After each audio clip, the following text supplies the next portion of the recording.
Which educational policy is known as the Magna Carta of English education in India? Your answer is Wood's Dispatch of 1854.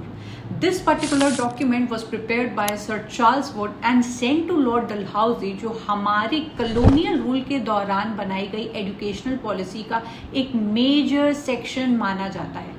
This particular document tried to mend the gap between the Indian masses and the elite sections of the society. जहां पर इनसे पहले आपके Lord मकाउले was just interested in forcing or imposing English language on certain elite sections of the society. आपकी Wood's Dispatch education of the masses के बारे में बात करती है. Not only that, it makes a proper framework, hierarchical structure for our Indian education system right from primary up till your college education.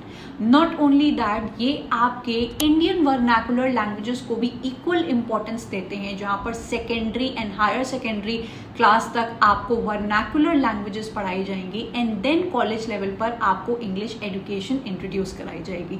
This was very different from what your lord Macaulay had a vision for the Indian society, just to create a class of Indians जो उनका clerical काम करे. So that is why आपकी Wood's despatch एक बहुत important role play करती है हमारी कॉलोनियल एजुकेशन या फिर इंग्लिश एजुकेशन इन इंडिया में, जो सिर्फ इंग्लिश हम इंडियंस के ऊपर नहीं थोपना चाहती थी, पर ये western education that is science, literature, philosophy को भी हमारी एजुकेशन का पार्ट बनाना चाहती थी, along with giving proper respect to our Indian languages.